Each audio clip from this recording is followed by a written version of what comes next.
12 घंटे से ज्यादा का समय हो चुका है, पुलिस के हाथ अभी भी खाली है। अवधेश जी, दो बातें कही जा रही हैं।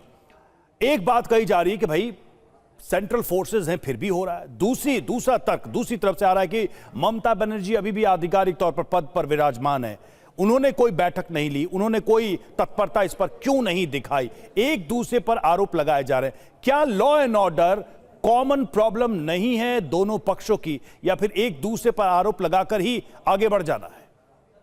देखिए, इस समय जो दूसरे पक्ष की आप बात कर रहे हैं उसके हाथ में सरकार तो आई नहीं है। अभी भी आज ही अंत होगा, अभी भी मुख्यमंत्री ममता बनर्जी हैं तो एक जिम्मेवारी होती है। लेकिन मुझे जो समझ में आया है कि चुनाव परिणाम के साथ जिस ढंग से पूरे प्रदेश में मैं देख रहा हूं कि लोग उत्साह में निकल रहे हैं, कहीं कोई अपना दखल जो जमीन है कब्जे में उसको ले रहा है, कहीं किसी का घर कब्जा किया है उसको वापस ले रहा है, कुछ संगठन अपने कार्यालय कब्जे किए गए वो वापस ले रहा है।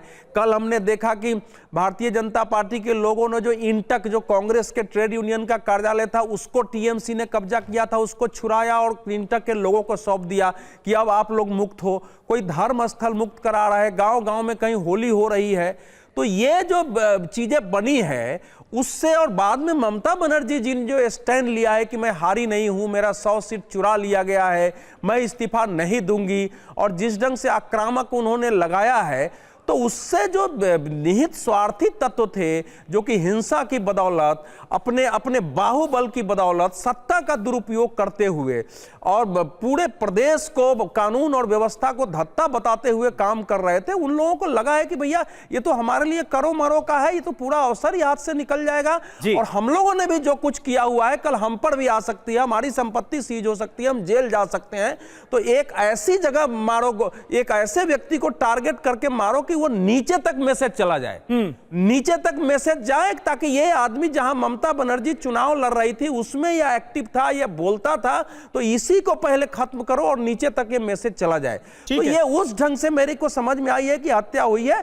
और आशंका तो यही जताई जा रही है। अरविंद मोहन जी हमारे साथ मौजूद हैं। अरविंद जी, अभी एक तरह का ट्रांजिशन पीरियड कहा जा सकता है, क्योंकि सब कुछ चुनाव आयोग के हवाले होता है, पूरा एडमिनिस्ट्रेशन आचार संहिता लगने के बाद, और अब एक तरह से सत्ता जो है, जो नई पार्टी सत्ता में आने वाली है शपथ ग्रहण के बाद, उसके हाथ में पूरा प्रशासन आएगा, और इस ट्रांजिशन पीरियड में यह सब कुछ हुआ है। पहला सवाल कि जिम्मेदारी सबसे बड़ी किसकी बनती है, और दूसरी बात, शुभेंदु अधिकारी जो कह रहे थे कि 3 दिनों से रेकी हो रही थी, इस बारे में पता था, उसके बावजूद भी इस हत्याकांड को रोका नहीं जा सका, अभी तक हत्यारे जो हैं वो फरार हैं। यह कितनी बड़ी नाकामयाबी है? देखिए, अभी दोष किसको दिया जाएगा ये कहना मुश्किल है, क्योंकि जिस किस्म से शासन पूरी तरह से सेंटर के हवाले था, ये ट्रांजिशन पावर का जो नाटक अभी उधर फंसा हुआ है वो अपनी जगह है, लेकिन बंगाल में वायलेंस होगा या होता है ये सारी दुनिया जानती है, ये कोई पहली दफ़े नहीं है। और अगर रेकी हो के चीज़ें यहाँ तक गई हैं, आपने बताया नहीं, लेकिन वहाँ की खबर ये भी है कि हत्यारों ने पहले गोली मारी है, उसके बाद इंतजार किया कि वो आदमी मर जाए, मरने के बाद वो वहाँ से हटे हैं, वहाँ से तुरंत नहीं गए, वो गोली मार के भागे नहीं हैं। उन्होंने ये भी इंतजार किया है कि उस आदमी का दम टूट जाए पहले वहाँ, उसके बाद वो वहाँ।